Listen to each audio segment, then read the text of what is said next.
Então, como eu falei, né, essa coisa da governança ambiental, penso aqui a partir dos regimes internacionais, chegando a uma visão de uma ordem, de uma nova ordem ambiental transescalar. Estou usando essa palavra sem saber se alguém já usou antes de mim, né, porque tem a literatura que vai falar multi-ator, multi-escalas ou multiníveis, policêntrica, enfim, muitas dessas expressões vinculadas aí à governança, principalmente governança do sistema Terra, atualmente, então não me lembro de ter visto essa transescalar, vou tentar falar um pouquinho lá no final do que eu estou chamando disso. Alguns reconhecimentos aqui, eu tenho, então, trabalhado com estudantes, mestrandos, doutorandos, pós-doutorandos, colaboradores, aí, principalmente no programa de pós-graduação em Política Científica e Tecnológica, que fica no Instituto de Geociências, dentro do Laboratório de Tecnologias e Transformações Sociais, com a professora Leda Gittai como coordenadora, e ali é que eu tenho vários trabalhos, e eu vou mencionar aqui alguns dos trabalhos que eu tenho orientado, que têm contribuído para que eu forme essa percepção. Então, parto ali do olhar de estranhamento sobre a ideia de regimes, já na década de 80, pela Susan Strand, um avanço, vamos falar do caso das mudanças climáticas, que é onde eu tenho mais trabalhado com os meus orientandos, um pouco do avanço da compreensão científica, que acaba sendo uma das preocupações ali, por causa da política científica e tecnológica, essa criação de uma ordem ambiental internacional, onde eu faço um diálogo com o Wagner Ribeiro, a apropriação desigual do orçamento global de carbono, que eu acho que pode ser uma releitura hoje, no caso climático, para a questão da dívida ecológica do Norte com relação ao Sul, e essa percepção de se há algo de novo sob os ventos da mudança climática. Então, esse olhar de estranhamento, eu não sei até que ponto essa literatura é conhecida aqui dos nossos jovens estudantes, então trago aqui a partir da tese de doutorado da Maria Cristina Oliveira Souza, que trabalha um pouco com essa literatura, trabalha bastante com essa literatura, que vai, principalmente a partir da década de 70, olhar para o cenário das relações internacionais com essa visão. De um lado, nós temos os teóricos dos regimes internacionais, que são principalmente americanos, norte-americanos, estadunidenses, como o Krasner e o Keohane. Tem um número aqui de uma revista nessa época que vai republicar uma série de trabalhos deles, onde vai ter uma percepção um tanto compartilhada sobre uma perda da hegemonia dos Estados Unidos ao longo da década de 70, a gente vai falar um pouco sobre isso depois, nas críticas da Strand, mas que eles olham ali para o cenário internacional com a emergência de outros países e a necessidade de uma concertação de políticas numa série de áreas tema, como vai chamar o Krasner aqui, então como uma emergência de princípios, normas, regras, procedimentos de tomada de decisão ao redor das quais as expectativas dos atores convergem em uma determinada área tema. O Keohane vai complementar dizendo que os regimes são mais como contratos, quando envolvem atores com objetivos de longo prazo que buscam estruturar seus relacionamentos de maneira estável e mutuamente benéfica. Então, com relação a isso, desde logo, a Susan Strand vai trazer esse olhar, lembrando de quais são os propósitos, na visão dela, das organizações internacionais, olhando para o contexto da Guerra Fria. E ela vai dizer que tem 3 propósitos, um propósito estratégico, quando elas servem como instrumentos da estratégia estrutural e da política externa do Estado ou dos Estados dominantes, um propósito adaptativo, quando proporcionam os acordos necessários a arranjos que permitam que os Estados desfrutem da autonomia nacional, sem sacrificar a economia de dividendos dos mercados mundiais e das estruturas de produção, e um propósito simbólico na medida em que permitem que todos se declarem a favor da verdade, da beleza, da bondade e da comunidade mundial, deixando os governos livres para perseguir interesses próprios nacionais e fazer exatamente o que bem quiserem. No caso aqui, algumas dessas organizações citadas pela Susan Strange, nesse contexto segundo do pós-guerra, com a maioria das organizações internacionais cumprindo esses 3 propósitos, reservados principalmente para o caso dos Estados Unidos, como instrumentos estruturais ou estratégicos, pensando ali no Conselho de Segurança, na OTAN, no Banco Mundial. Então, não só as agências das Nações Unidas, né, mas agências internacionais de forma mais ampla, que vão assegurar ali 2 aspectos, segundo a qual a Susan Strange vai colocar, olha, se existe alguma perda de hegemonia em alguma medida, ali a gente não pode deixar de olhar para 2 questões estruturais, na estrutura realmente das relações internacionais, onde ainda temos a hegemonia dos Estados Unidos, nas matérias militares e monetárias, que são fundamentalmente estruturantes da organização internacional. E de adaptação, no caso da OMC, do antigo GATT, né, ainda GATT à época, a OIT, que permite que outros países industrializados, além dos Estados Unidos, a Grã-Bretanha, o Japão, a Alemanha, a França, outros entrarão mais tarde, né, desfrutar de uma autonomia política e também de crescimento econômico. E simbólicos, aqui, direitos humanos, patrimônio cultural e cada vez mais meio ambiente. A Susan Strange não está falando de meio ambiente, é bom dizer, nessa época, ela está em 82, né, inclusive o tipo de crítica que ela faz, a gente pode rebater depois olhando para as matérias de meio ambiente. Ela está achando que regimes são uma moda passageira, muito centrada na experiência intelectual dos Estados Unidos, mas a gente vai ter uma ampliação dessa utilização de regimes, né? Mas aqui, nessa visão dela, a gente poderia nos provocar a pensar no caso de meio ambiente também, se esses acordos não têm realmente essa dimensão ou esse propósito muito mais simbólico, pois ao mesmo tempo que pregavam um anseio por um mundo melhor, não realizavam nada de concreto para satisfazer esse ideal. Bom, na visão de diversos autores, no domínio aí dos Estados Unidos sobre os organismos internacionais, isso realmente começou a se diluir ao longo do tempo, né, com uma referência especial a partir da década de 1970, sem porém se desorganizar completamente. E isso se dá com a presença de um número cada vez maior de países membros, notadamente dentro do sistema das Nações Unidas.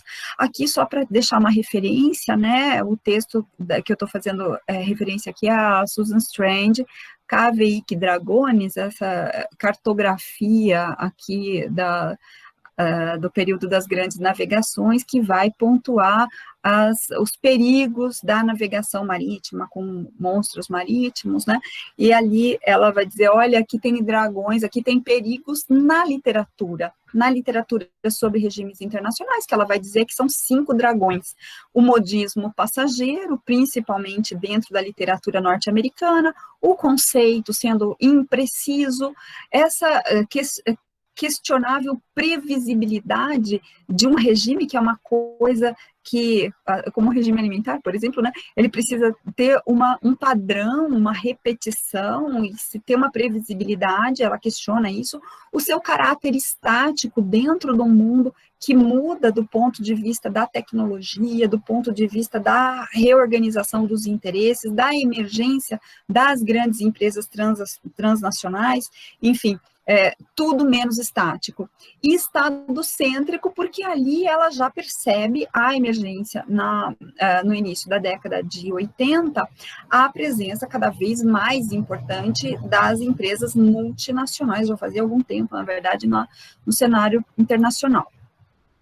Aqui, algumas palavras sobre esse vigor dos regimes e sobre dragões que vão escapar um pouquinho a essas críticas da Susan Strange. Embora a gente goste da Strange, a gente vê aqui a Maria Cristina fazendo o uso dessa literatura, fez uma bibliometria a respeito do uso dessa terminologia, do conceito de regimes internacionais, e depois outra bibliometria sobre regimes climáticos, e a gente vê um uso revigorado, novos temas, inclusive sobre mudanças climáticas. Essa literatura não é só norte-americana, ela foi se espalhando, se ampliou para pensar numa série de novos temas emergentes, como mudanças climáticas, como biodiversidade, etc. Regimes complexos, que é um outro conceito que agora avança no sentido de incluir não só as organizações que estão mais afeitas à discussão ambiental, mas também fazendo pontes com o que acontece na dimensão das finanças, o Banco Mundial, a OMC, a WIPO, né, a parte de propriedade intelectual e assim por diante, e essa governança apontando para uma governança, como se diz, ultrapassando esses atores mais convencionais da cena internacional e aparecendo inúmeros outros atores, a gente vai comentar depois, multiescalar e policêntrica, ali também com a literatura da governança do sistema Terra e com a literatura mais da nova economia institucional, a lá Elinor Ostrom e seguidores. Então, o regime climático, o regime internacional, ele não foi uma moda passageira, ele parece uma espécie de clássico da literatura. E aqui, essa ideia do dragão camaleão, que é a hipótese, dupla hipótese aí de mestrado da Marina Dresa, que está trabalhando com isso, finalizou já o trabalho de iniciação científica, mas está olhando para, dentro dessa emergência da discussão climática em múltiplos fóruns mundiais que a gente vê agora, a presença da China com toda uma ambiguidade, porque, ao mesmo tempo, traz investimentos, um experimento de investimentos muito forte na área de energia renovável. Por outro lado, esse dragão é todo melado de marrom, ele está todo, a gente até tinha uma hipótese inicial que ele estava com o corpo todo enterrado no carvão e a cabeça para fora, mas a gente vê que, estudando as formas de governamentalidade na China, que é o assunto do orientador inglês da Marina, aí, que ela fez uma BEP em Cardiff, justamente a gente vê uma ambiguidade maior do que a gente imaginava ainda, porque dentro das cidades, dentro da própria China, dentro dos diversos órgãos da administração central chinesa, existe essa ambiguidade também, alguns mais comprometidos com uma revolução energética renovável e outros ainda fortemente comprometidos com o carvão. Então, é por aí que anda as nossas conversas ali a respeito disso, dessa coisa das limitações do uso dos regimes e também o que significa esse novo dragão aí na cena internacional. Aqui vamos olhar um pouquinho para os avanços da compreensão científica sobre mudanças climáticas. Aqui também acho que eu vou passar rápido, porque a gente vai provavelmente repassar algumas coisas que já foram vistas. Se eu estiver falando muito rápido ou muito devagar, vocês, por favor, me digam, né? Então, tem aqui um avanço na compreensão científica, uma institucionalização maior dessa ciência, tem o IPCC, tem uma série de organizações mundiais, internacionais, que vão se organizar do ponto de vista de apontar para uma science-based policy, uma política realmente fundamentada no conhecimento científico, e do outro lado, um contra-ataque bastante sistematizado do negacionismo, da desinformação, com o financiamento a think tanks da indústria petrolífera, a emergência de uma pseudociência climática, vamos chamar assim, né? Aqui, também acho que vou repassar coisas que já foram ditas, né? Essa questão da compreensão sobre o ciclo do carbono e seus efeitos sobre a constituição da atmosfera e da temperatura é uma coisa que já vem lá, pelo menos desde do Arrhenius, se não antes, né?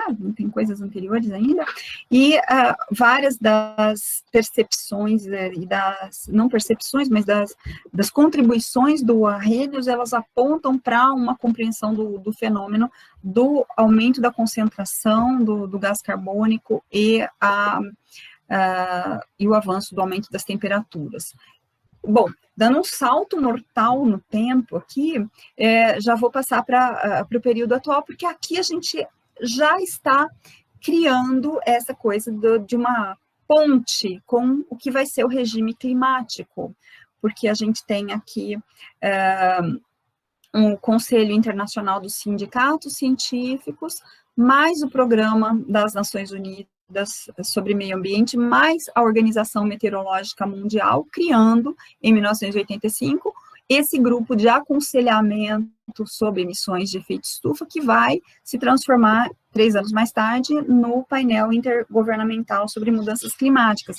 Esse agrupamento de cientistas que vão sistematizar o conhecimento sobre a questão das mudanças climáticas. E aí, uma desconfiança, vamos chamar assim amenamente, do governo Reagan e da própria Agência Ambiental Americana à época.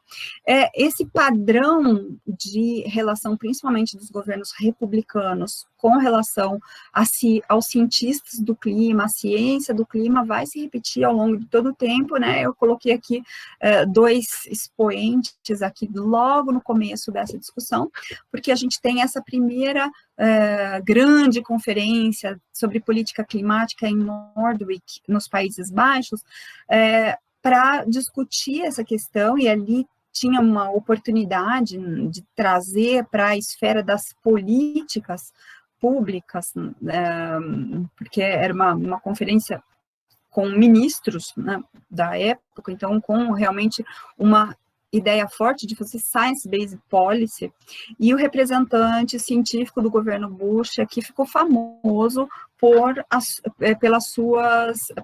sua postura negacionista aqui dentro, contribuindo fortemente para o fracasso dessa reunião.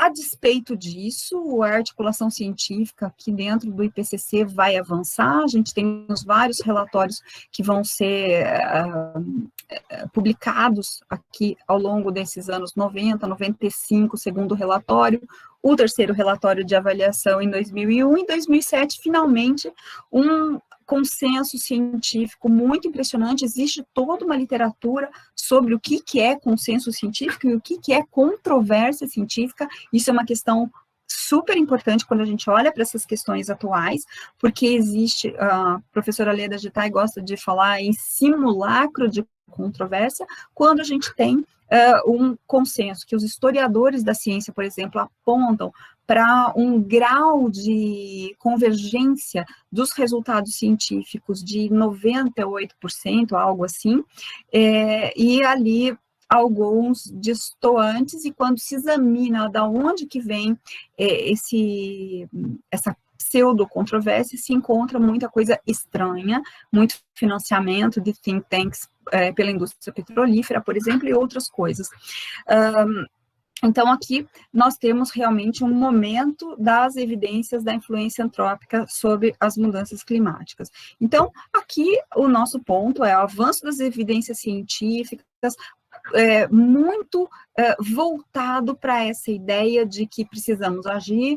Temos sumários executivos em todos esses relatórios voltados para tomadores de decisão, para os policymakers, tentando deixar essa informação máxima organizada para orientar políticas públicas que vão se voltar, num primeiro momento, para a mitigação, depois para a adaptação, e agora, mais recentemente, para perdas e danos, para lidar e compensar com perdas e danos, principalmente de países mais pobres. Ou seja, a gente tem um reconhecimento progressivo de que o planeta ele não é totalmente, homogeneamente afetado pelos efeitos das mudanças climáticas, e aí precisamos de compensações. esse é um assunto muito controvertido nessas negociações, mas a gente tem uma outra percepção que logo mais eu vou tentar mostrar evidências ou argumentos para essa percepção. Aqui, alguns recortes de jornal para mostrar que tem essa questão realmente desse ruído entre o que dizem os cientistas e a posição dos presidentes dos Estados Unidos, isso desde muito tempo. Então, em 65, o Lyndon Johnson já tinha recebido um relatório sobre isso, o Nixon em 69, e isso em 79, o Charney Report, mais uma vez, né, aqui já no contexto da pré-virada do Ronald Reagan, ficou na mão do Ronald Reagan esse relatório, evidentemente, né?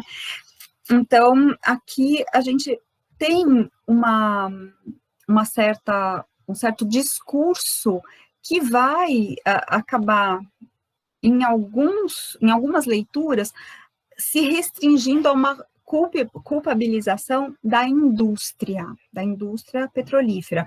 E o que a gente gostaria de entender aqui, de expor, é que não existe isso, a indústria separada do Estado, né? Existe o professor Luiz Marx tem chamado muita atenção para isso, né? A gente tem que entender aqui o Estado, corporação, quais são os interesses comuns, a porta giratória que existe entre o público e o privado, e quando se trata das mudanças climáticas, isso é fundamental. Aqui, então, hoje, como chegamos nessa discussão, a gente tem um compacto de informações sobre as mudanças climáticas, integrado num esforço desesperado dos cientistas de fazer uma comunicação mais ampla para a sociedade civil, para um público mais esclarecido, mais o máximo possível de clareza, né? Eu gosto muito, muito mesmo dessa imagem, acho que vocês já devem ter visto, né, essa imagem várias vezes, mas aqui a gente tem, realmente, é como se fosse um alvo, né? Muito feliz essa comunicação científica, porque aqui qualquer pessoa pode entender que o espaço operacional seguro, ele está aqui em verde, e que ele está sendo transpassado, esse espaço operacional seguro, em várias dessas fronteiras planetárias, das quais as mudanças climáticas é uma. Então, a gente tem realmente não apenas um avanço da compreensão sobre o problema das mudanças climáticas, mas essa visão integradora de sistema terrestre e da necessidade de se ficar quanto mais distante possível das fronteiras planetárias, que essas já foram ultrapassadas aqui no caso da integridade da biosfera, dos fluxos biogeoquímicos, e aqui tendendo a se aproximar cada vez mais das mudanças climáticas, lembrando, né, e aqui está a acidificação do oceano, lembrando que isso é uma visão integrada, elas são todas, tem todas comunicação, a gente está falando de sistemas, tem subsistemas que se retroalimentam, enfim, aqui chegamos, digamos assim, num ponto que é uma espécie de um clímax de compreensão da ciência,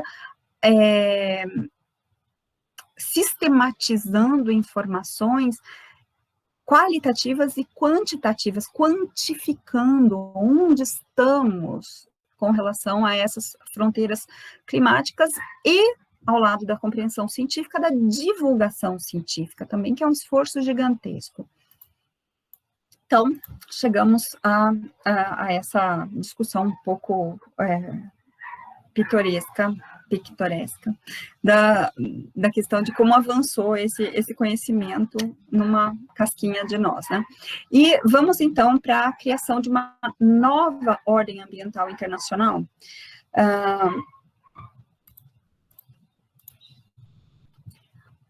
O professor Wagner Ribeiro fez um livro 20 anos atrás, e recentemente ele renovou, republicou.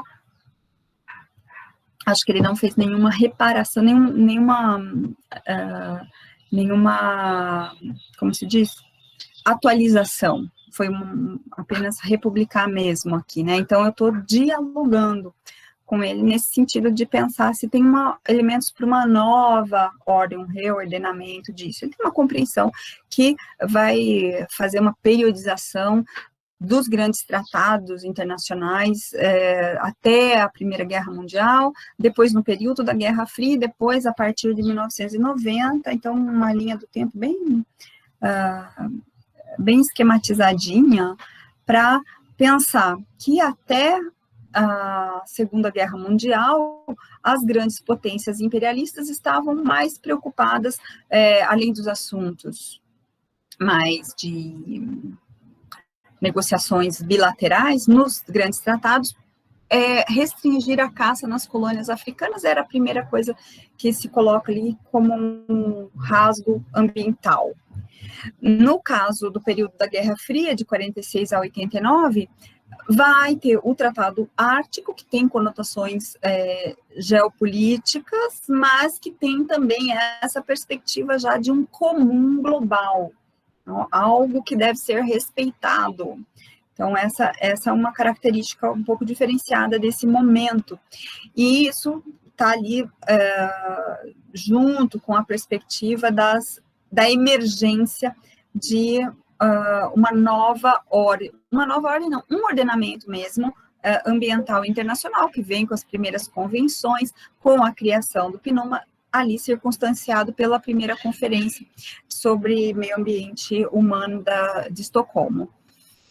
E a partir da década de 90, aí sim a criação da Comissão das Nações Unidas para Meio Ambiente e Desenvolvimento, a Rio 92 e suas convenções, mudanças climáticas, diversidade biológica, desertificação, declaração de princípios para o manejo das florestas e a ideia que começa a digamos, tomar uma percepção de um consenso de desenvolvimento sustentável.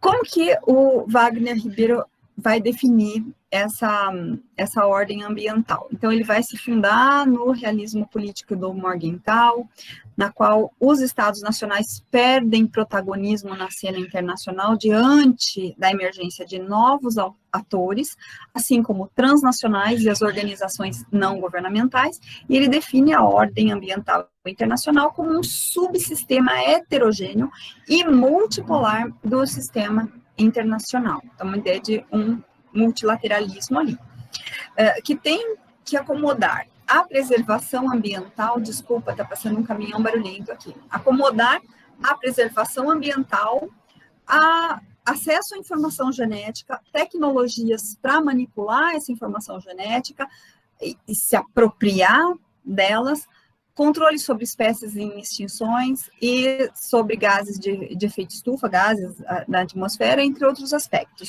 no qual alguns países vão perder poder no sistema internacional, mas surgirão outras oportunidades para protagonismo, para eventual crescimento na divisão internacional do trabalho e por aí. Ele pondera que nessa representação, o meio ambiente, ele é exterior à existência humana, essa clivagem, né, homem, natureza, ele tem sido apreendido apenas como um recurso natural a ser explorado, mas agora entendendo que sinais de escassez desses recursos indicam a necessidade de se alterar o padrão de vida de agrupamentos hegemônicos. Então, isso dentro desse ordenamento ambiental internacional que surge a partir daí.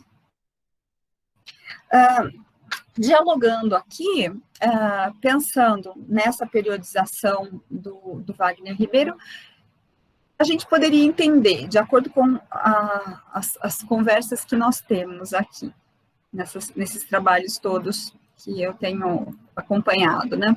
A emergência dessa ordem ambiental, num contexto de guerra frias, de movimentos sociais múltiplos, o choque do petróleo, as instabilidades no Oriente Médio, as ditaduras na América Latina, esse movimento amplo da divulgação científica, então essa comunicação científica que começa a se direcionar mais para um grande público. O relatório do Clube de Roma, com a contraposição ali do modelo mundial latino-americano. Isso dentro do momento da emergência. E aqui, então, eu queria chamar a atenção para uma tensão que existe aqui entre visões críticas, ou mais ou menos críticas, ao desenvolvimento, decrescimento, small is beautiful, espaçonave terra, limites do crescimento, e a propaganda e políticas para o avanço do modelo de desenvolvimento petrodependente. Então, essa tensão que vai ficar aqui nesse momento de emergência dessa ordem ambiental.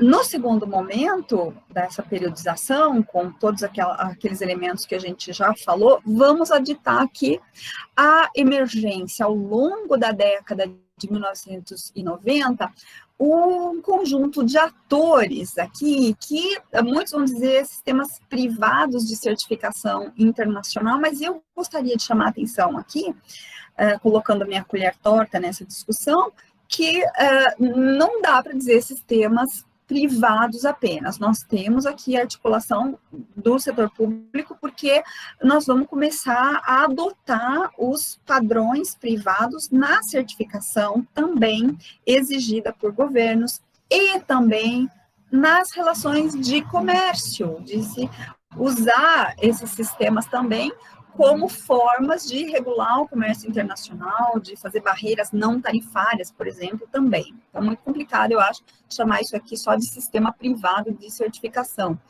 E aqui, o avanço da liberalização comercial, estamos ali depois rodada Uruguai, do GATT, surge a OMC, e um interesse muito grande sobre a questão da biodiversidade, vai opor aí a Convenção da Biodiversidade à OMC em vários episódios, né, sobre questão de propriedade do patrimônio genético e também sobre os conhecimentos a respeito da exploração desses recursos. Então, aqui, a gente tem um cenário em que a pressão das ONGs cresceu, nós temos uma cristalização dessa perspectiva science-based policy para meio ambiente e para desenvolvimento, né, também. A comunidade científica se articulando muito para fazer esse embasamento científico para as políticas, mas também esse crescimento do uso do conhecimento científico por partes interessadas pelos regimes, digamos, pelas empresas incumbentes, pelas empresas do setor de petróleo, carvão e gás natural, principalmente. O desenvolvimento sustentável vai parecer superar o conflito anti- e pró-desenvolvimentismo nesse momento. Claro, tem muita literatura por aí, vocês sabem que não se trata exatamente disso, esse conflito ele não é superado, nós temos uma apropriação do conceito de desenvolvimento sustentável por atores diferentes, de formas diferentes. Os fóruns se multiplicam, não só então dentro da ONU, mas também fora dela, e a indústria começa a ficar fortemente mobilizada, fazendo as suas próprias coalizões, como a Global Climate Coalition, que são de empresas petrolíferas, ali a gente vai ver um pouquinho mais sobre isso logo mais. E aqui, novos rumos a respeito dessa ordem ambiental internacional, 2000 a 2020, a gente tem aí as COPs, né, as conferências das partes dessas convenções vão caminhar a passos extremamente lentos, às vezes a gente tem uma reunião para marcar outra reunião, digamos assim, o máximo que conseguiram decidir na tal da reunião foi marcar a próxima e acharam que, puxa, avançou, não? Enfim, muita decepção realmente dos movimentos ambientalistas com relação a isso, dos cientistas, do público mais engajado, e caminhamos para onde, né? Sexta extinção, bom, vocês leram o livro do professor Luiz Marx. Então, aqui a gente tem tudo isso que estamos vendo, desflorestamento, caminhamos para tipping points, vemos cada vez mais, né, eventos climáticos extremos, insegurança alimentar, pandemia, as crises hídricas, e a China como maior emissor e ao mesmo portador aí de patentes na área de tecnologias renováveis, que parecem encher de esperanças muitos.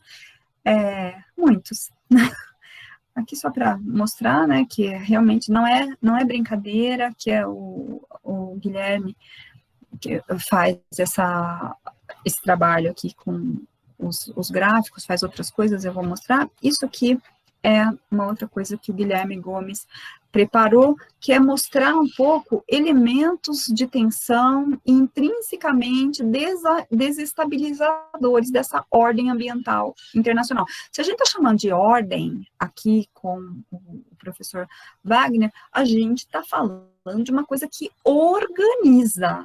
E daí a gente parte lá de 79, com aquela primeira conferência, e vamos caminhando a esses passos lentíssimos do lado direito, onde a gente tem o regime climático tentando se estruturar, e o regime ambiental, digamos, a ordem ambiental se estruturando, e do outro lado, nós temos aqui agências governamentais dos Estados Unidos, Departamento de Energia, nós temos as coalizões das empresas, que vão se organizar de várias maneiras, fazem conferência também de ministros e fazem doação para a campanha do Clinton aqui, né, 95.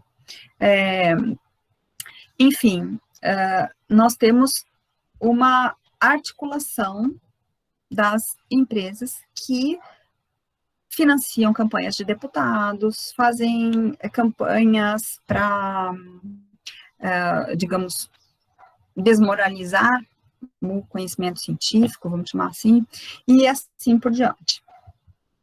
E aqui, continuando com esses elementos de tensão, né, chegamos lá no final da década de 90, continuamos aqui quase até o período recente, foi os últimos dados, as últimas informações que o Guilherme me ofereceu aqui da última vez que nos falamos, e o que temos é uma desorganização da Global Climate Coalition, que é aquela coalizão que eu falei para vocês, que organizava a indústria do petróleo em torno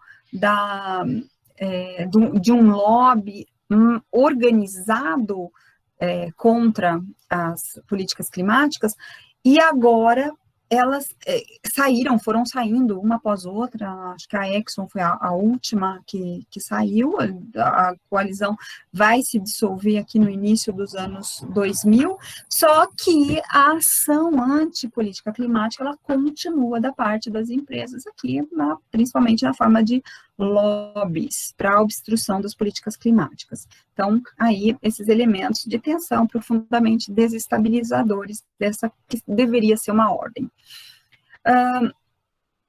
Uma das questões que nos chama muita atenção aqui é que essa obstrução às políticas climáticas, vindo de onde vem, das grandes poluidoras, das grandes petrolíferas, acendem, ou deveria acender, essa luz vermelha sobre responsabilidades diante de desigualdades e injustiças.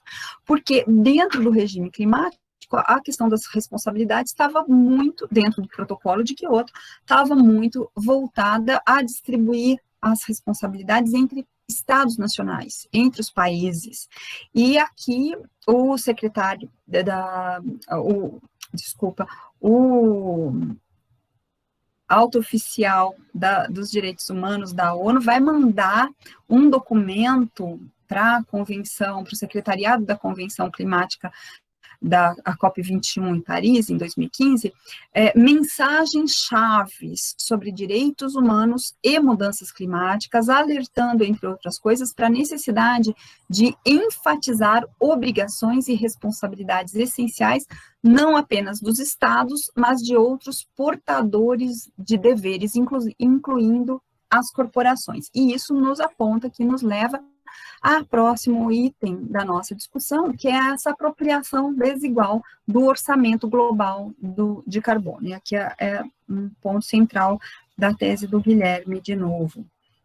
Aqui eu fiz um desenho, me apropriei aqui desse site que discute ética e clima, para mostrar de uma forma que me pareceu didática o que é essa ideia do orçamento global de carbono. Isso aqui eu tinha feito adaptação em 2018, então hoje aqui seria 2018, né?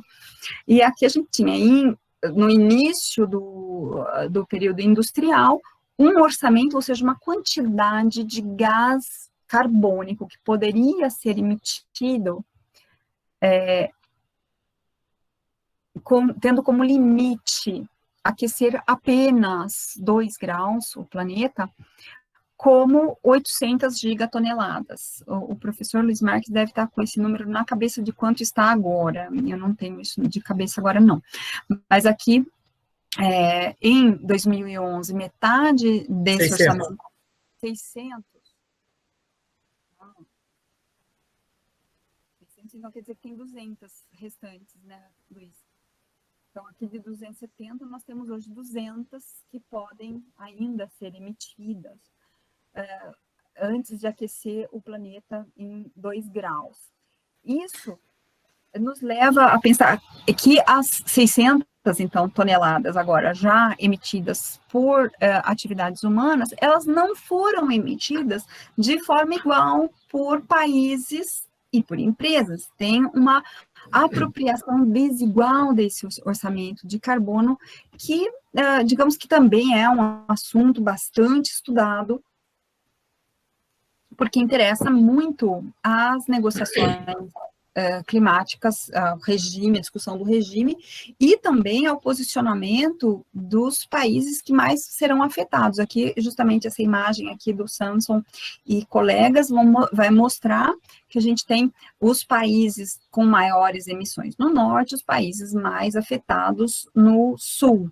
E a discussão aqui é que os mais pobres, menos desenvolvidos, vão sofrer o maior peso desse impacto negativo, e são mais dependentes da agricultura de subsistência, menos capazes de empreender estratégias para adaptação, ou abrir mão de tecnologias intensivas em energia, atualmente, já que ainda o uso de energia é muito necessário para enfrentamento de várias frentes ali de combate à pobreza. Se a gente pensar, até gás de cozinha é uma questão crítica, voltou a ser até no Brasil, em vários lugares do Brasil, recentemente, né? Então, é difícil abrir mão de energia, e mesmo de energia fóssil.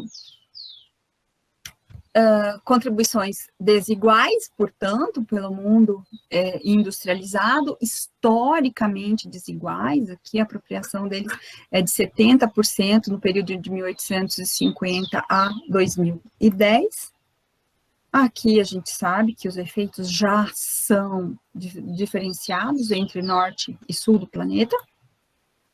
E a apropriação desigual do orçamento de carbono, ela pode ser estudada, vamos chamar assim, tanto a partir de agrupamentos de países, como pela visão sobre as corporações. Se a gente olhar aqui os países do anexo 1, que são os países lá do protocolo de Kyoto, que tinham as obrigações, eram metas obrigatórias de redução, tinha mais de 70% da responsabilidade pelas emissões. Os países emergentes, Brasil, África do Sul, Índia e China, até esse período, né, até 2010, 14,5% praticamente. E os pequenos estados insulares aí, que estão desaparecendo sob os efeitos da subida do nível do mar, apenas 0,5% de contribuição. Se pegarmos as empresas privadas do ponto de vista das suas contribuições, se a gente olhar aqui, comparar, né, os 4 países do BASIC com relação ao orçamento de carbono, aqui em termos de concentração, né, 6,4%, as corporações privadas, dentre as maiores aqui, são chamadas de carbon majors, por essa literatura aqui do Richard Reed, elas emitiram quase que a mesma coisa que os países BASIC, Brasil, África do Sul, Índia e China, lembrando que isso, a emissão dos países emergentes, era um dos pontos mais importantes, apresentado como razão para Estados Unidos não ratificarem, não assinarem, não ratificarem acordo climático, por causa dos países emergentes não terem obrigações, terem só participação voluntária, com redução voluntária, né? Esse era um dos argumentos. E aqui as grandes corporações privadas são todas do norte. Então, aqui tem os maiores os carbon majors, países e corporações, os maiores países emissores e os maiores emissores corporativos, Chevron, Texaco, ExxonMobil, Saudi Aramco e British Petroleum, as 4 maiores. Bom, aqui, então, a gente coloca aqui essa discussão como uma discussão central quando se coloca a questão dos direitos humanos, da justiça climática, da responsabilização, como que fica essa questão de responsabilidades e direitos diante de um orçamento, uma quantidade de gás de efeito estufa que ainda pode ser emitido, como é que isso vai ser apropriado? Quem é que tem direito a se beneficiar de algo ainda de poluição? Isso é uma das questões aqui dentro dessa, se há algo de novo sob os ventos da mudança do clima. Por quê? Porque a questão da justiça climática, e esse é um dos pontinhos aqui que eu puxo, mas eu tenho visto isso com relação a outras discussões, e vou falar daí da minha percepção mesmo, né? Me parece que nós temos aqui a atuação de alguns atores dentro dessa, agora vamos chamar de governança e não de regime, porque quando a gente fala de regime, a gente está mais restrito ao sistema das Nações Unidas, vocês entenderam isso, né? O regime climático, ele está mais articulado ali com a Convenção das Nações Unidas para as Mudanças Climáticas. E aqui a gente vê que a grande parte da mobilização que vai clamar por justiça climática, ela está articulada com movimentos que são movimentos da sociedade civil, são movimentos de grupos mais, digamos, eles podiam não estar totalmente fora da cena internacional, podiam não estar, mas de forma alguma eles ocupavam um espaço de maior protagonismo dentro dessa discussão. E agora o que me parece é que pouco a pouco eles começam a ocupar algum lugar mais central nesse stage, nesse cenário. Isso como vai se dar? Vai se dar a partir de articulações que são diversas, que são do tipo comunidades locais, de vários locais do mundo, países, né, os países mais afetados lá, os AOSES, ou a comunidade científica, parte da comunidade acadêmica, algumas organizações não governamentais, principalmente em fóruns paralelos, e às vezes sincrônicos e às vezes diacrônicos, em outros momentos do tempo. Só que a partir disso, uma pressão, né, com o engajamento de parte da mídia também, alguns espaços da mídia, esse tipo de pleito começa a pular para dentro do regime. Então, estava fora do regime, e começa a influenciar o regime. Então, essa é uma característica que me parece bastante cheia de novidadeira, a partir da década aqui de 2000. E daí temos a primeira cúpula da justiça climática em Haia, a cúpula da terra de 2002 em Joanesburgo, por exemplo, já vai trazer, então aqui a gente já está dentro, é a COP já. Então, dentro o princípio de Bali para a justiça climática, que vão ser adotados dentro da fala, do corpo legal ali, dos documentos, né, da COP. Depois a criação do grupo de Durban para a justiça climática, que vai trazer questionamentos aqui sobre o mercado de carbono, que era, digamos, pivotante ali dentro das discussões do protocolo de Quioto. Isso já em 2004, né? Então, a exigência de políticas realistas para enfrentar as mudanças climáticas, exigindo, portanto, efetividade. Essa coisa que vai se empurra, né? Exigindo, é claro que a efetividade não vem, né?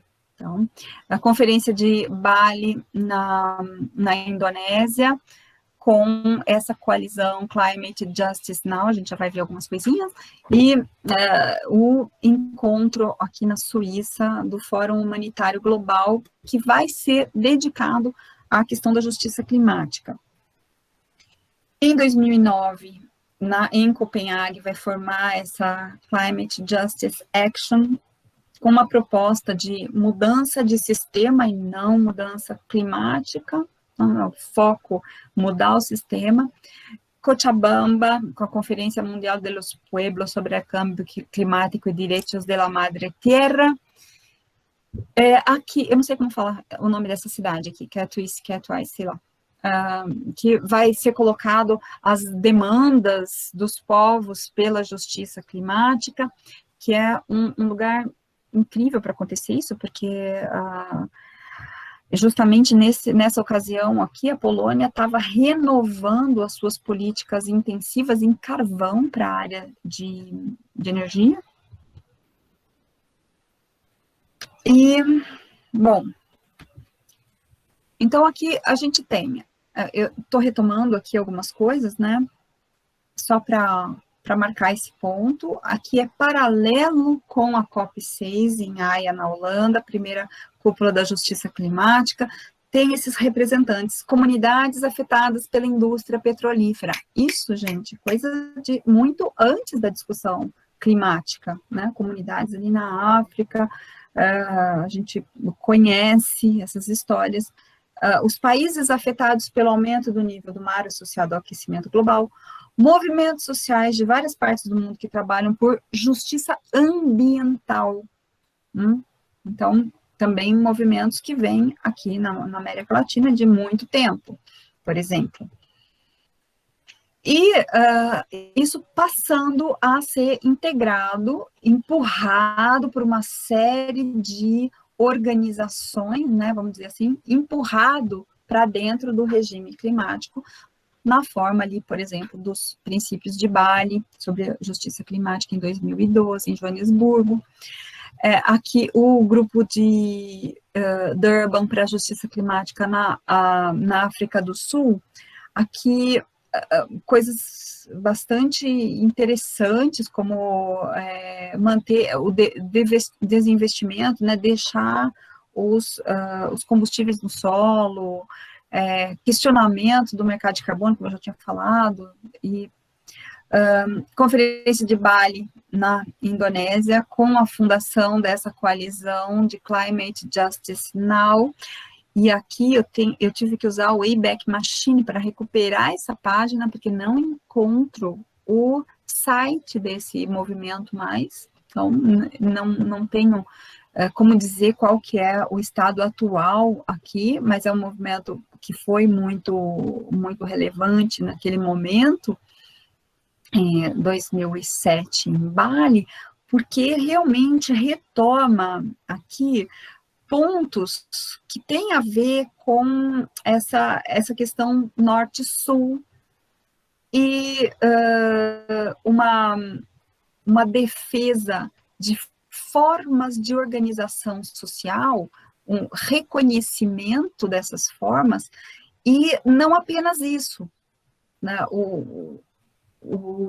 Estamos comprometendo a existência desses povos, mas ali, em formas, digamos, tradicionais, lições a serem aprendidas.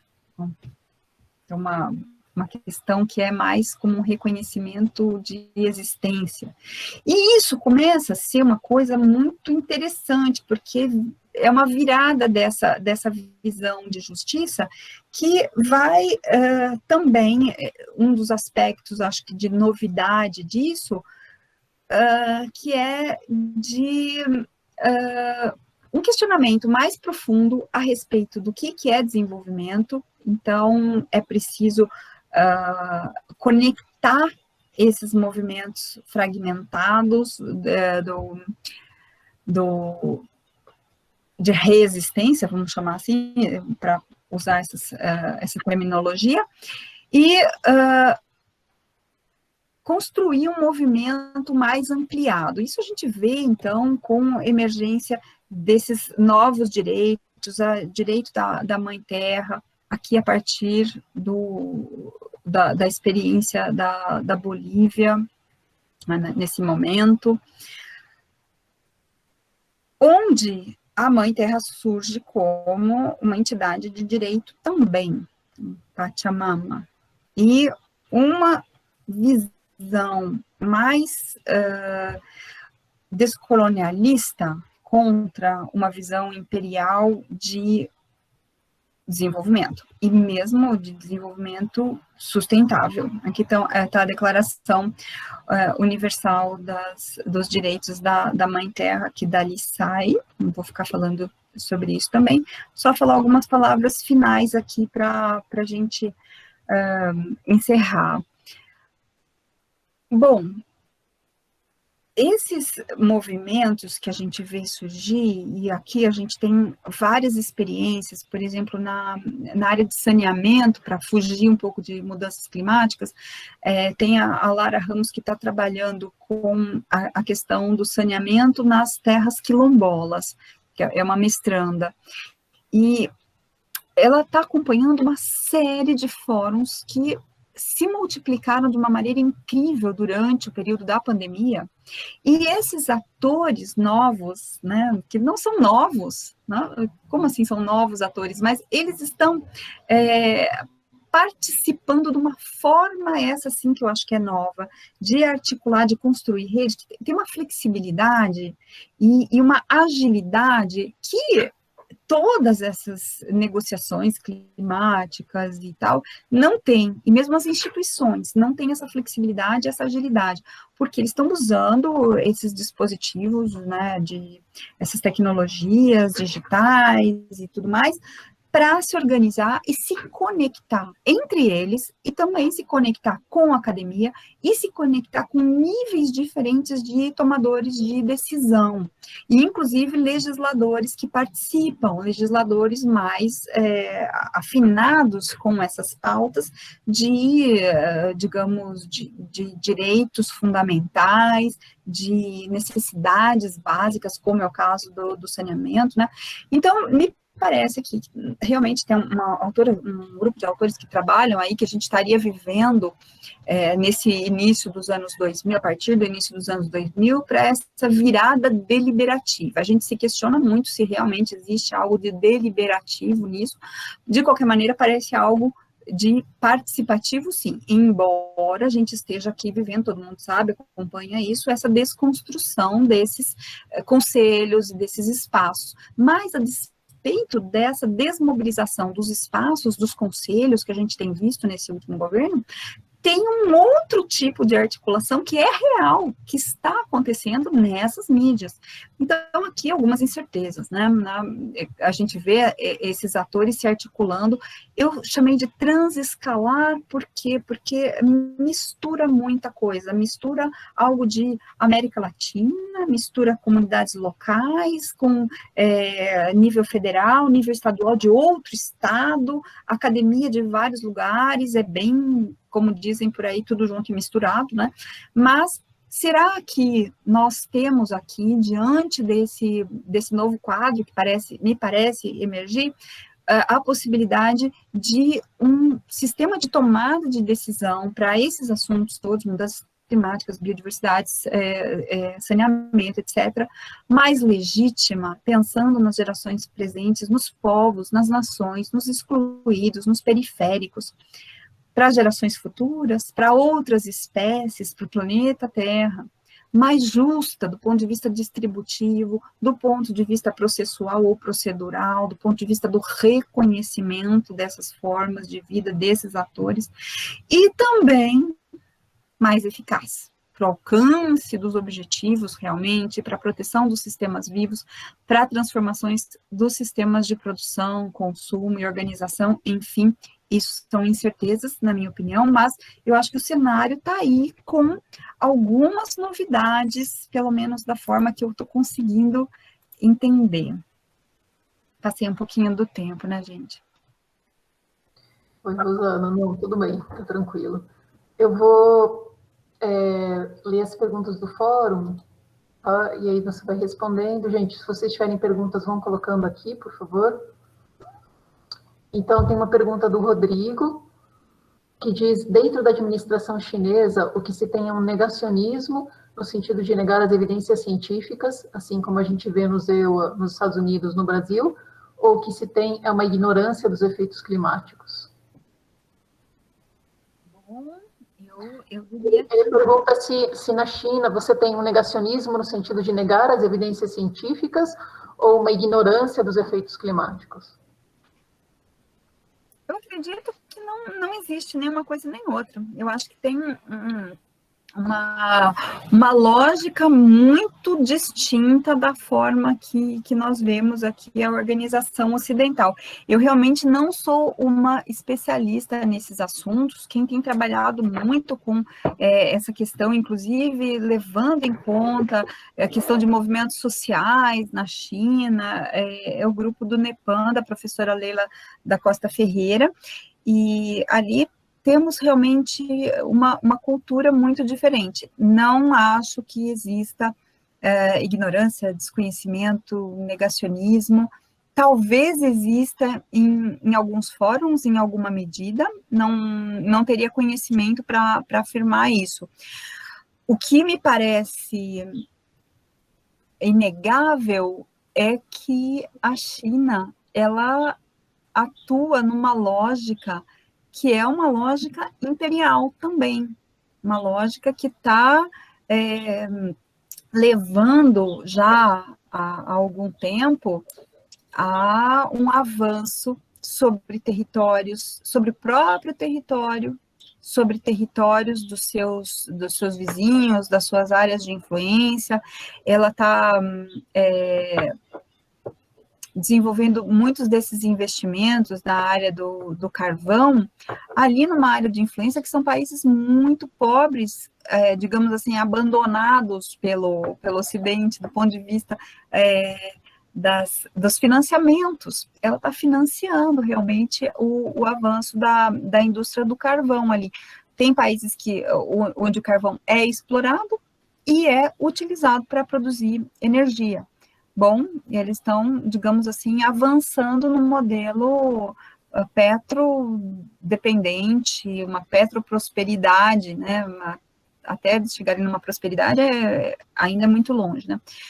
E, por outro lado, tem essa postura com relação aos investimentos em energias renováveis, que a China não estava no cenário das energias renováveis, no desenvolvimento de patentes, na produção de células solares fotovoltaicas, por exemplo, até o início dos anos 2000. Em menos de uma década, ela vai despontar como a maior patenteadora e a maior produtora das células solares fotovoltaicas. Então, é uma questão realmente de planejamento, uma questão de longo prazo, e a China vocês sabem bem, ela é muito boa em planejar a longo prazo. E existe, mais recentemente, também essa iniciativa da Belt and Road Initiative, que é uma infraestrutura global super calcada em aço, em cimento, não, em concreto, em energia fóssil. Então, uma infraestrutura que desenvolve aí uma rede de comunicações com o Ocidente por terra e por mar, que seguramente melhora a fluidez da produção chinesa por todos esses territórios, né? Então, é um projeto geopolítico, é um projeto de longo prazo e com recursos gigantescos. Certo, tem uma outra pergunta aqui do Felipe Barbosa Bertolucci. Conforme os problemas sociais se intensificam atualmente, vemos a emergência de governos populistas, nacionalistas, com grande força de persuasão e mesmo apelo popular. Você acha que esta tendência veio para ficar em termos de governança climática e ambiental?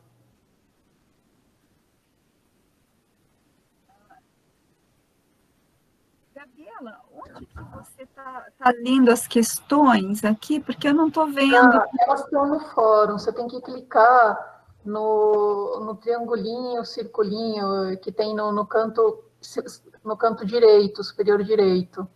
Aqui, perguntas e respostas, que eu acho que fica mais fácil daí para eu acompanhar. Tá, essa joia. Questão aqui. Obrigada. Nunca tinha visto isso. Que horror. Quanta coisa que a gente aprende. Não tinha, no começo do semestre não tinha isso, surgiu depois. Bom, enfim, né, conforme os problemas sociais se intensificam atualmente, vemos a emergência de governos populistas. Sim, sem dúvida, né, movimentos, eles estão... tendência veio para ficar em termos de governança climática e ambiental, Felipe Bertolucci. Então, eu não acredito não, viu, que tenha vindo para ficar. Acho que a sociedade brasileira é muito complexa, né, e também ela, embora a gente tenha traços aí de muito autoritarismo, patrimonialismo, machismo, são uma sociedade bastante conservadora e esses traços ficaram aí, né, parece um estudo, sei lá, psicanalítico de massas, né, exigindo uma visão desse tipo, mas eu não acredito, eu acho que tem alguns traços aí realmente problemáticos que têm a ver com a nossa formação social, formação política, mas também acredito que se trata de um grande aprendizado, não consigo deixar de entender que a gente, mesmo quem estuda, que acompanha, né, que vê tudo que acontece, principalmente os mais jovens, e eu vejo os jovens muito interessados, Gabriela, aquele ciclo de debates que a gente está fazendo, o professor Luiz Marques fez uma das palestras, um público muito grande, nos surpreendeu, de jovens que estão se soltando cada vez mais ali, a gente transmitiu pelo YouTube, e eu vejo uma geração muito diferente hoje de quando eu fiz a minha graduação, apesar que eu fiz a minha graduação, eu comecei na biologia, o pessoal da biologia era super engajado, né, mas na economia, eu fui para economia depois, era muito difícil conversar com as pessoas sobre essas temáticas, e hoje a gente vê esse ciclo de debates, ele está sendo ali transmitido pelo canal do Instituto de Economia no YouTube. Muitos dos estudantes são nossos estudantes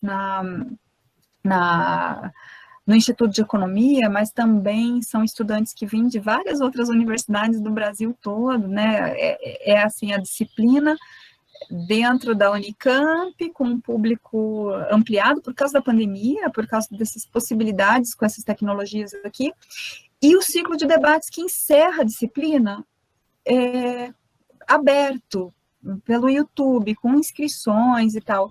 E daí a gente tem tido, assim, 800 pessoas visualizando, são 540 inscritos, mais ou menos, e muitos jovens, e a cada sessão a gente vê um diálogo maior ali no chat, as pessoas começaram a conversar entre si agora, a gente está indo agora semana que vem para a última palestra do ciclo de debates, mas o que eu vejo realmente são pessoas muito esclarecidas, muito como que a gente pode dizer, muito abertas para olhar para essas questões que a minha geração estava muito ruim para olhar isso, e olha que isso não faz muito tempo, né, eu me formei na época da Rio 92, estava aqui no Brasil, com esse tipo de pauta, e o Brasil é muito devagar nisso, né, é muito devagar, as questões chegam muito de forma, assim, meio truncada, tal, mas nós temos movimentos também, nós temos a academia, nós temos os atores dos quais eu estava falando ali, que essa percepção minha, é uma percepção realmente dessa prática de ensino, da prática da pesquisa. Então, eu acho que existe um aprendizado, e esse aprendizado, ele vai, imagino, vai se refletir numa prática cidadã mais coerente com esse conhecimento. Acredito nisso. Pode ser assim meio que wishful thinking da minha parte, mas eu realmente confio muito nessa percepção aí que eu estou dizendo. Acho que tem enormes desafios, né? Esse desmonte da governança ambiental no Brasil, ela é lancinante, ela é dolorosíssima, mas ela não existia, sabe, concretamente como se imaginava, que quando você fala que está desmontando, tal, dá a impressão que as coisas estavam bem, né? Mas não é assim. Então, talvez esse momento que a gente esteja vivendo é um momento de realmente jogar na cara da gente que as coisas não estavam bem, não estavam nada bem. Aqui a gente olhar para desmatamento no Brasil, mesmo no período ali que a gente diz que estava mais controlado, não é exatamente assim. A gente tem um histórico de avanço sobre os nossos biomas que é terrível, né? Agora, trazer tudo isso mais à luz, bom, acho que é bom. Infelizmente, é doloroso, mas eu tenho essa esperança. Rosana, você quer você mesma ler as perguntas? Eu só estou lendo em voz alta, porque senão não fica gravado depois, porque o chat não está... Posso ler, sim, posso ler. Aqui, Rodrigo Benevides. Quando você fala de iniciativas não governamentais têm tido mais influência em fóruns internacionais? Essa influência é uniforme entre os países de origem? Por exemplo, Greta Thunberg teria tido tanta influência se ela fosse de algum país pobre? Também uma boa pergunta, Rodrigo. Eu acho assim, como eu falei para vocês, eu trouxe aqui um pouco numa perspectiva de diálogo. Eu sei que vocês estão aí em formação, estão acompanhando esses debates, os meus colegas também, professores, estão aqui, né? Essa é uma percepção que eu tenho, que realmente existem pautas que não eram pautas que os países, os representantes dos Estados-membros estavam colocando voluntariamente, de forma, ou talvez com energia suficiente, com essa legitimidade de pleito que os movimentos sociais, que outros atores, fazendo esse barulho, né, em fóruns paralelos, em diversas manifestações e na mídia, com articulação com academia, articulação com redes entre eles próprios, com as ONGs, né? Então, eu imagino que essa é a minha percepção, que a gente tem realmente eles indo mais para o centro do cenário. Essa é a minha percepção. Eu não tenho mais evidências do que isso, acho que é uma coisa que precisa ser realmente estudada mais, e essa questão que você está colocando, eu acho que é uma questão também que não dá para responder, assim, categoricamente, sem se investigar melhor, né, de pegar realmente casos e casos múltiplos para julgar isso. Mas a gente tem, por exemplo, hoje, esse movimento de uma verdadeira turnê de povos indígenas, representantes de povos indígenas do Brasil, de outros lugares da América do Sul, amparados por advogados, por fóruns de direitos humanos na Europa, por exemplo. É que, digamos assim, a mídia é complicada para lidar com esse tipo de informação, né? A gente fica meio que investigando, pesquisando, ouvindo, né, participando de alguns desses fóruns que estão acontecendo online durante todo esse período, e daí a gente vê realmente as coisas acontecendo. A Greta, ela acaba tendo mais mídia, talvez, do que esses outros. Não quer dizer que a gente não tenha essa manifestação, né, essa influência mesmo, como você está falando, né? A questão ali dos direitos da Mãe Terra, mesmo da justiça climática, das necessidades de reparação que vão sendo incorporadas, não são anteriores, inclusive, à Greta. Então, não sei se respondi.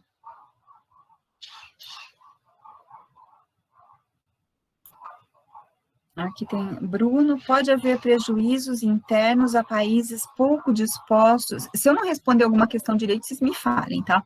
Pode haver prejuízos internos a países pouco dispostos a contribuir com protocolos climáticos? Digo, haver danos regionais difíceis de socializar mundialmente, pois se eles, como os Estados Unidos, não estão interessados em ajudar, seria possível conter os prejuízos neles? Eu não sei se eu entendi muito bem a pergunta. Essa é uma pergunta do Bruno Santana. Bruno, você quer fazer a pergunta pelo microfone? Sim, olá, professora, tudo bem?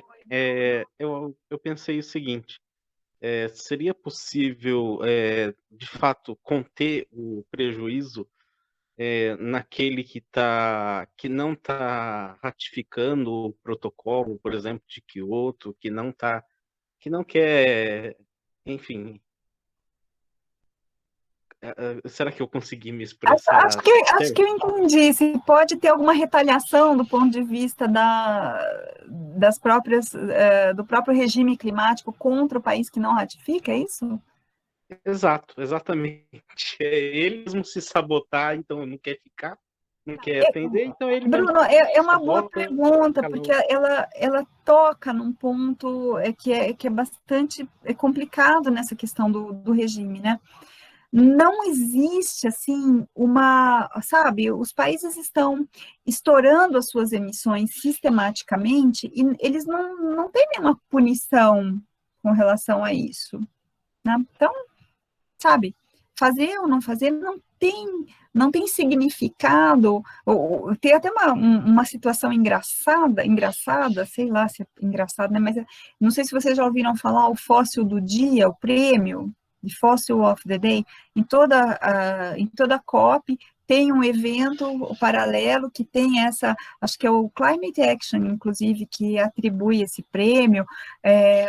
O Bolsonaro ganhou já, o Temer ganhou, enfim, vários líderes de Estado ganham, como se fosse, não sei se, não é da época de vocês, né, o troféu abacaxi, que o Chacrinha dava, né, é um prêmio que é uma ofensa, é para dizer assim, olha, você fez muito mal, é uma coisa, assim, desmoralizante, mas é claro que eles não estão nem aí, né? Quem ganha o troféu Fóssil do Dia realmente não se sente desmoralizado com relação a isso.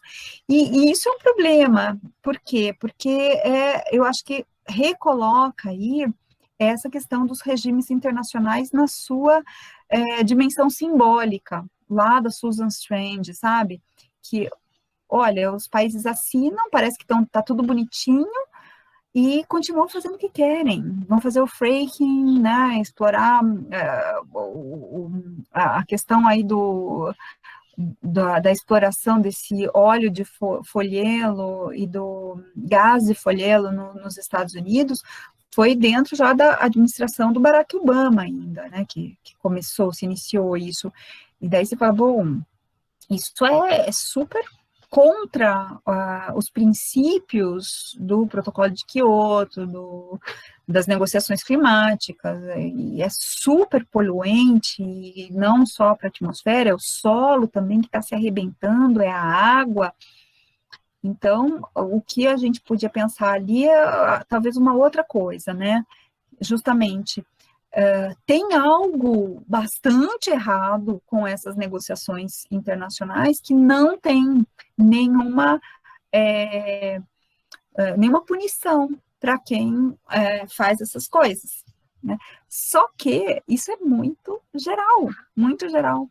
É curiosíssimo, porque teve uma das COPs, agora não vou me lembrar qual, que foi aberta pelo presidente de Lesoto, e Lesoto, imagina um país desse tamanhinho lá na África, que nunca teve o desenvolvimento, nunca usufruiu dos benefícios de ter explorado recursos fósseis, com uma população miserável, tomando medidas voluntárias para conter as mudanças climáticas e ganhando palco no mundo inteiro. Olha que bonito, o país africano, né, fazendo medidas voluntárias, sabe? Tem que se questionar o que significa isso, né? Isso é uma vergonha. Esse país, ele tem direito a mais orçamento de carbono. Ele tem direito a poluir ainda. Os outros é que tem que poluir menos para que ele possa fazer alguma coisa por sua população. Tá certo? Então, bom, eu não sei. E tem um outro aspecto, Bruno, que eu acho que é interessante na sua pergunta, que é o seguinte. Esse regime internacional e a governança internacional é super complexa. Por quê? Porque ao mesmo tempo que você tem no regime climático, esse das Nações Unidas, o país dizendo, ó, tô fora, né? O Trump falando, não, eu tô fora. O Bush lá atrás tendo falado, tô fora. Mas algumas cidades, muitas cidades, alguns estados dos Estados Unidos, empresas, outras organizações dos Estados Unidos, falando, a gente está de acordo e a gente vai fazer, sim, vai tomar medidas que são medidas consideradas de mitigação ou de adaptação, enfim. A gente não tem um compromisso que realmente seja federado nos Estados Unidos. Os estados realmente funcionam daquele jeito, com as suas particularidades. Então, e daí a gente pode dizer, olha, eles estão, por exemplo, muitas das cidades estão no Compacto das Cidades, no antigo C40 lá, que faz parte o quê? Da governança climática global, que é essa coisa meio que em paralelo, né? A governança, ela não se confunde exatamente com o regime climático. Em alguns momentos, em algumas questões, elas se transpassam, em outras, elas são independentes. Aí tem a Nathalie. Professora... Oi. Só interromper, a Emília queria levantou a mão. Emília, não sei se você quer falar agora, se você quer falar depois da pergunta da Nathalie. Não, pode ir passando. Bati aqui errado, não esquenta não. A Nathalie perguntou quais são os principais pontos fracos da governança ambiental na América Latina, ou pelo menos no Brasil, e como a academia pode participar de forma mais efetiva para fortalecer esses processos. Excelente pergunta, Nathalie. Também acho que é super complexo, mas, ao mesmo tempo, me vem um ponto, assim, fundamental. Imagina você aqui no Brasil, por exemplo, que para a gente é a realidade mais próxima, né? Que desde a Constituição de 1988, a gente cria as condições para ter uma série de fóruns, uma série de comissões, de conselhos, onde existe o espaço legal o espaço formal, o espaço institucional, onde é chamado o cidadão a participar. Onde a gente tem fóruns do tipo, agora me fugiu a palavra, esses momentos de consulta pública, né, onde a gente pode falar no Senado, nas câmaras, Câmara Municipal tem esses espaços, né, de consulta à sociedade e que a gente pode participar, né, deveria participar. Esses espaços, por isso que eu falo lá, essa coisa do desmonte dessa governança que hoje a gente fala, mas como é que isso funcionou realmente assim tão bem? Não podemos dizer que não, totalmente não, porque eles estavam, de uma forma ou de outra, funcionando. Mas, olha só, né, a Débora Neiding, estudando o caso como é que surge a contribuição brasileira para o Acordo de Paris, a nossa NDC, National... como é que é? Determining Contribution, né? Como é que sai isso? Tem ali um processo participativo e vai investigar aquilo para ver o que é realmente uma coisa assim conduzida pelo Ministério, pelo Itamaraty, e toda aquela transparência que a gente requer de uma governança, de uma boa governança, você realmente não está constatando isso. É difícil a gente conseguir entender realmente o processo. Mas existe representação, existem os espaços de representação. Então, um dos pontos, eu acho, é a questão da cidadania. Esse, eu acho que esse foi o principal ponto fraco da governança ambiental, não é só da governança ambiental.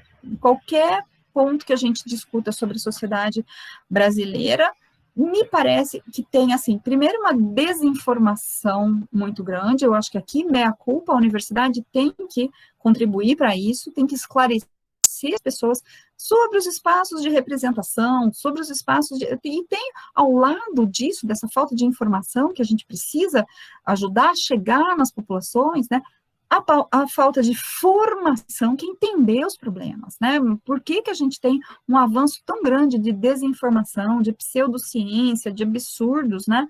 Porque tem um problema de formação, de educação mesmo, mas desde o básico até nos sucessivos níveis, né? Então, outro papel aí da universidade, de outros níveis de ensino e outras instituições. E uma terceira coisa, para ficar em 3, então, né, a coisa dessa informação sobre processos participativos, etc. A segunda coisa é esse aspecto da formação, da educação, e o terceiro, eu diria, cidadania. Infelizmente, me parece que existe uma omissão do cidadão. O cidadão está querendo, está muito acomodado a ser chamado tranquilamente de consumidor. E ele está na boa com isso. Então, é uma preguiça, eu tenho chamado isso de preguiça de cidadania. De não se colocar como cidadão, de achar assim que você votou, aquele cara lá, ele está na mão dele, sabe? Então, é com ele, é o deputado, é o prefeito, é o vereador, sabe? E a democracia não é isso, a política não deveria ser isso, né? E muito da nossa história tem a ver com isso, na minha opinião, né? Eu achei muito boa essa sua opinião. Realmente, acho que essa falta de cidadania é bem crônica aqui, né? Bom, eu me incluo totalmente nisso. A gente acaba se acomodando por motivos diversos, né? Mas é um problema endêmico no Brasil. Gabriela, permita-me discordar de você. Você é responsável por esse espaço aqui magnífico. Isso aqui é um espaço cidadão inestimável. Eu não sou responsável, eu sou corresponsável. Tem um monte de gente aqui. Você tem um papel super importante aqui. Gente, as perguntas no fórum acabaram. Alguém gostaria de se manifestar? Estou vendo que a Cristiana abriu a câmera.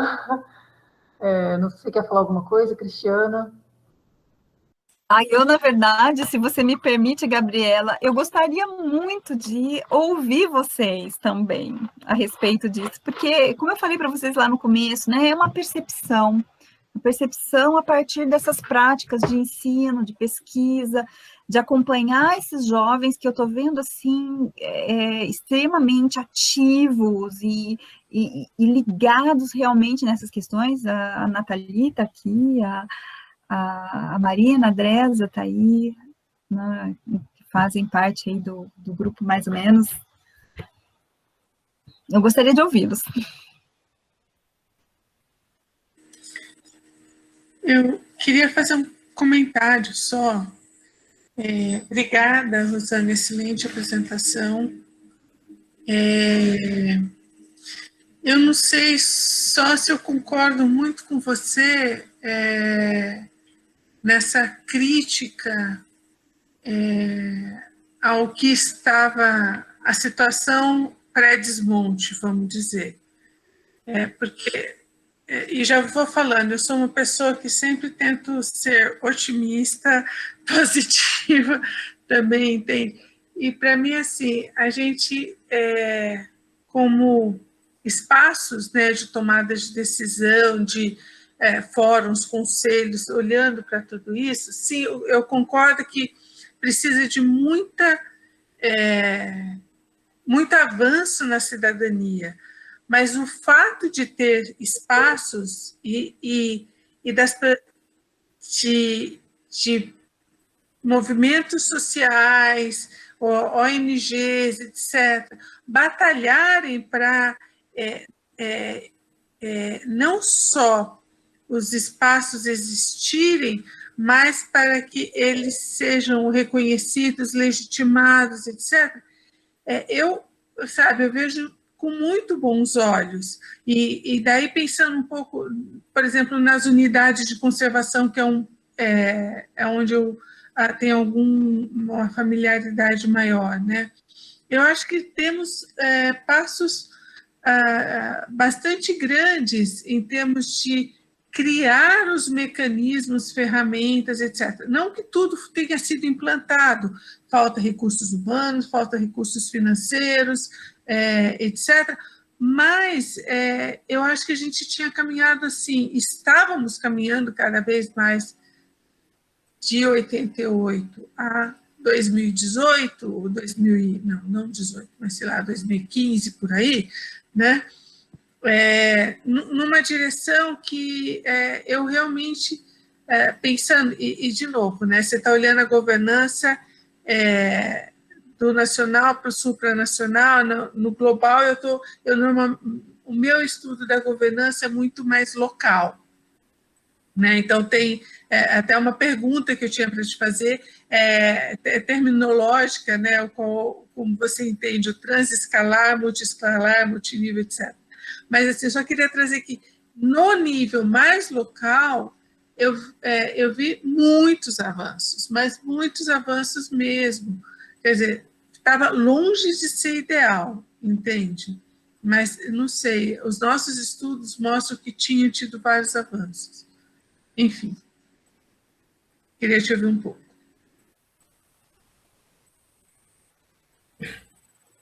Se ninguém quer falar, eu falaria um pouco também.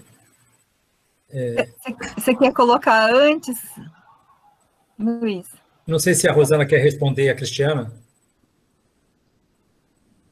Eu não sei se eu tenho a resposta exatamente, eu acho que tem uma vivência muito rica da Cristiana, e eu acho que também colocar em perspectiva, Cristiana, porque essa que eu acho que também é a questão, né, da onde que vinha a coisa toda antes de 88, e os mecanismos que são criados a partir de então. Então, isso realmente, do ponto de vista institucional, do ponto de vista de espaços, da criação de espaços, dessa possibilidade de representação e participação, é uma coisa muito importante.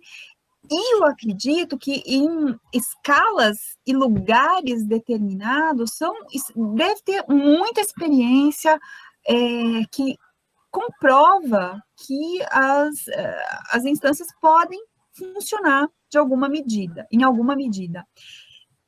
O que eu me questiono, assim, é a partir de então, né, a partir da existência disso, realmente essas questões que foram colocadas pela Nathalie, eu acho que são extremamente relevantes, porque os espaços, eles podem existir e não serem fundamentalmente reconhecidos por quem de direito deveria usar esses espaços de representação. Isso eu acho muito grave, porque nos coloca como cidadãos numa posição de um esvaziamento e de uma negação a participar. Isso nos fala muito daí sobre nós, brasileiros. Isso é uma infelicidade, né, de termos isso, e eu acho que é uma questão cidadã, a ser trabalhada em vários lugares, né? A universidade, eu acho que pode representar um papel nisso, mas não vai resolver, eu acho que isso realmente vai demandar uma ação política muito mais. Aí, falando essa coisa do transescalar, eu não sei se eu acabei inventando isso, porque quando eu olho para a literatura lá, a Karen Beckstrand, por exemplo, quem mais? A Harriet Bulkley, que a gente andou lendo para esses trabalhos que as meninas estão desenvolvendo, a gente vê as múltiplas escalas muito geograficamente referidas a nível internacional, nacional, local, e me parece que existem coisas, por exemplo, quando a gente trabalha com esses povos tradicionais, e eles começam a se articular em rede. Aí, essas fronteiras, elas acabam não existindo, e daí vai de um local, por exemplo, num lugar específico, qualquer, sei lá, na Amazônia, um representante de comunidade indígena, que está com um acadêmico de outro país e com um tomador de decisão num nível mais internacional, é claro que esse não é um fórum deliberativo para coisa alguma, mas são fóruns de discussão, e eu entendo dessa forma como integrantes dessa governança, do ponto de vista de fluxo de informação, de fluxo de conhecimento, de interação e de criação realmente dessas redes, que podem, em algum momento, ter uma ação, digamos, mais coordenada, né? Eu acho que é uma coisa que está em experiência agora que a gente está vivendo, né? Então, eu acho que esse transescalar aí eu realmente não vi ainda, mas é nesse sentido que eu usei, Cristiana, não sei se ficou claro aí. Sim, não, porque eu também já usei esse termo em análises, né, de multinível, multiescalar e transescalar. Eu só queria entender se você está, da maneira que você está usando, é como eu uso também. Porque na hora que você falou a primeira vez, você colocou em xeque, você mesmo, né, começou a apresentação, você deixou meio na nuvem se era o termo certo. Deixa eu tentar entender, mas é exatamente isso. Depois a gente pode trocar umas figurinhas a respeito, mas eu também uso da mesma forma que você usa. Ai, fico muito contente de ter uma literatura para citar, então, agora. Depois você me passa, vamos conversar.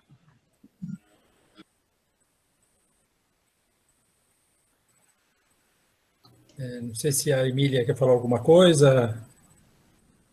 Tem um aluno que levantou aqui, o Bruno levantou a mão também. Tá ótimo. Quer falar, Bruno? Depois os professores falam.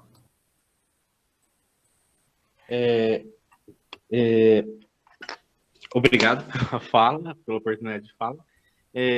Eu acho que eu estou percebendo por observação, né? É que eu, assim como muitos colegas, a gente, e eu acho que talvez isso seja um dos aspectos positivos desse governo, se é que pode-se dizer que há aspectos positivos, é que a gente está revoltado, né? Então a gente vai, ocupa esses espaços e acaba aprendendo sobre cidadania, né? Esse negócio sobre que a professora falou agora há pouco sobre consulta pública nas prefeituras. Disso eu não sabia, eu já estou super interessado, já quero saber. Eu só sabia do legislativo, lá da Câmara, lá do federal, estadual e tal, mas eu acho que a gente está indo por revolta mesmo, né? Então eu acho que a gente poderia se utilizar realmente. Eu acho muito triste, né, quando a gente acaba a aula, porque a gente percebe que está todo mundo meio que revoltado e querendo fazer alguma coisa, né? Então, eu acho que nas aulas a gente realmente, né, a gente tem falado que a cada aula, né, a gente fica depressivo com o que acontece, mas com o que está acontecendo, mas isso dá um gás para a gente, né, continuar e isso acaba alimentando. Então, eu acho que é um aspecto positivo esse desse governo autoritário aí, que a gente está se levantando, e eu acho que é muito bom que a gente esteja se levantando e vamos se utilizar desse momento, né? Eu também tenho percebido isso na minha família, né? Que apesar de ser bem bolsominion, esse fato de debater, né? Política no café da manhã, no almoço de domingo, tem incitado a gente a muita revolta. Então a gente acaba meio que sendo arrastado para o debate, né? Então, eu gostaria de agradecer e obrigado novamente.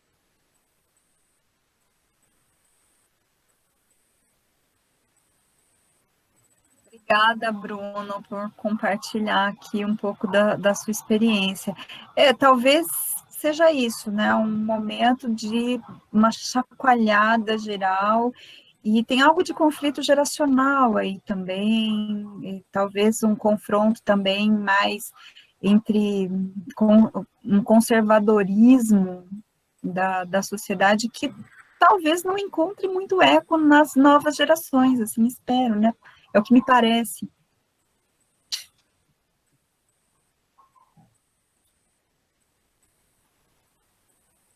Luiz e Emília, querem falar? Eu quero, mas se a Emília quiser falar antes, com muito prazer. Você está sem som, Emília. Oi, tá bom. Jana, muito obrigada, acho que foi muito interessante, acho que foi também bem interessante para essa versão da disciplina a gente acabar o que a Unicamp ia dizer exatamente com a tua fala, né? É mais uma coisa, como eu digo, cada fala que vem aqui, ela termina em reticências, mas são reticências que, por um lado, como diz o Bruno, nos deixa um pouco angustiado, também nos move, né? Faz a gente um pouco para frente. Eu adorei o termo transescalar, eu acho que eu nunca tinha usado, mas ele me ajuda bastante, um monte de coisa, porque a gente, de fato, trabalha com essa fragmentação transescalar hoje, né? Mas tem umas coisas que eu acho muito interessante em termos de governança, é que essa parcela da sociedade, que é a parcela que nunca existiu, de fato, para nenhuma política pública, né? Ela sempre faz a diferença e ela continua fazendo. Eu acho que o que está acontecendo, e ela sempre lutou, sempre resistiu e sempre fez a diferença.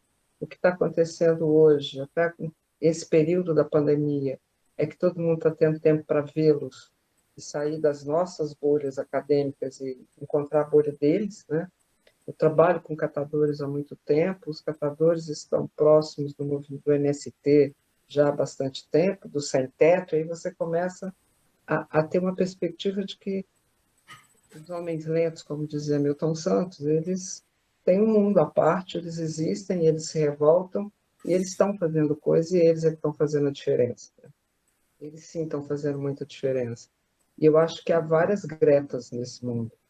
O problema é que a mídia brasileira não é a mídia sueca, ou a canadense de 92, que a gente já teve uma Greta, né, uma menina canadense em 92 aqui no Rio, que fez a mesma coisa, que falou a mesma coisa, que juntou dinheiro de merenda, né, para poder vir até o Brasil. Imagina que alguém aqui no Brasil, numa escola pública, consegue juntar dinheiro de merenda e conseguir se bancar numa reunião internacional. Né? Então, acho que essas diferenças ficam muito claras. Mas tem uma coisa que mudou. Né? Se investiu muito, até em 92, eu acho, das ONGs, dos movimentos sociais do dito hoje Norte Global, em estar apoiando os movimentos sociais do Sul Global, e até financiando para que eles pudessem estar transitando pelo mundo, isso acabou. Né? Isso não existe mais da mesma forma. Eu acho que o Sul está com o Sul, está tentando. O movimento indígena brasileiro está pela Europa, né? Mas eles tiveram que arrecadar dinheiro por aqui mesmo, né? Pelo Sul. O que fez a grande diferença para a gente nesse momento foi que nos primeiros 15 anos desse século, a esquerda conseguiu, bem ou mal, mesmo fazendo um pacto aí de centro na hora de governar, ela assumiu os governos da América Latina. Olhando a partir da América Latina isso, acho que na África também você vai conseguir algumas coisas dessa forma. E isso faz com que esse pessoal tenha uma visibilidade diferenciada. Os quilombos, eles tinham um jeito, você conversa com eles, com as pessoas mais velhas, mas a gente sempre comunicou de uma forma ou de outra. E aí eles dizem, bom, com o governo, quando chegou o governo Lula e o Gil colocou os pontos de cultura e a gente virou ponto de cultura, ficou mais fácil da gente se comunicar, né?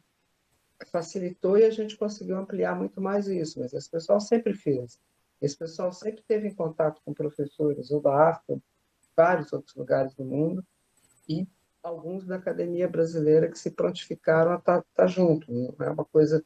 Porque até a lógica da produção científica, acho que esse outro debate que está acontecendo exatamente nesse momento, também no Instituto de Economia, pelo BACIC, né, junto com o Dagnino, discutindo essa tecnologia, tecnociência solidária, que tem que ser construída para esse novo mundo, é necessária para fazer essa discussão. Acho que assim, há vários mundos, eles são muito fragmentados. É óbvio que o poder hegemônico do mundo capitalista não vai abrir mão. Vai abrir mão do quê? Vai abrir mão da boa vida? Não vai abrir mão da sua boa vida, né? E por isso é que eu acho que o que Lesoto faz é uma coisa super importante, porque eles têm sim um projeto de desenvolvimento, eles estão se desenvolvendo e eles estão trabalhando, primeiro com um conceito de desenvolvimento que não é desse mundo, do petromundo, né? E também não tem o mesmo padrão de desejo, que é o padrão de desejo de um nova-iorquino que mora na Quinta Avenida, né? Ou um cara que mora no Morumbi, ou um cara que mora aqui na Nova Campinas, ou mesmo aí em Barão Geraldo, na cidade universitária. É uma outra lógica. Eu acho que essas outras lógicas, que a Margaret Ferguson chamava de conspiração aquariana, né, na década de 80, acho que a gente tem que reconhecê-las, esses regimes todos. Acho que, por um lado, a gente trabalha muito essa questão pelo que a ONU, que representa não representa o mundo, né? De fato, não representa todas as nações, representa os países, mas não todas as nações. E as nações, elas são representadas por si mesmas, e elas vivem, não dá para a gente dizer que esse pessoal está só sobrevivendo, eles vivem, mas vivem tendo que lutar diuturnamente, diferente da gente que pode escolher os momentos e os tipos de luta e quando você acha que você vai à luta, ou quando você não vai, quando você pode ser cidadão ou quando você não pode ser cidadão. Né? Acho que seria também interessante talvez a gente precise começar na universidade a construir essas nossas linhas do tempo a partir dessa lógica, dessa população, né, de pensar o que significa, o que é esses outros grupos, né, sociais, como é que eles estão se movendo e construindo, como é que é a história, essa história que muitas vezes é só uma história falada, né, talvez a gente precise começar a fazer dela também uma história ser reconhecida e analisada. Acho que o transescalar, essa fragmentação transescalar, talvez nos traga isso, né? E eu ainda, desde a adolescência, quando eu vi a primeira vez, eu continuo sonhando que quando a Lua vai chegar na 7ª casa e Júpiter se alinhar a Marte, né, a gente vai ter o amor comandando as estrelas, não foi isso que foi dito na ópera? Então, acho que se a gente não acreditar nisso, não vai, não é. Eu acho que o livro para mim, assim, a melhor Bíblia que a gente tem para lidar com esse século é o livro do Luiz Marx, entendeu? Porque eu acho que se todo mundo lê o livro dele, vai perceber que não tem mais como a gente pôr remendo uma coisa chamada capitalismo, né? Não dá, não tem remendo sobre aquilo. E eu acho que dá luz, que a universidade tem um papel importante de iluminar os homens opacos e essas áreas cinzas, como dizia o Milton Santos, do mundo. A gente tem obrigação mais do que nunca de fazer isso. Mas eu acredito que a gente vai chegar na era de Aquários, quando o amor será o grande comandante das estrelas. Mas é isso. Emília, você sabe que quando houve a criação da bandeira do Brasil, o dístico positivista era ordem, progresso e amor. E os militares achavam que era coisa meio de fresco, entendeu? Tira essa coisa de amor aí. Então, eu acho que se a gente colocar ordem, progresso e amor, talvez dê uma ajudazinha já, quando chegar a Aquário.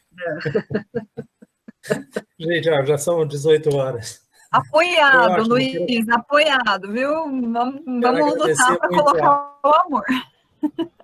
Quero agradecer muito a Rosana aí pelo trabalho maravilhoso dela.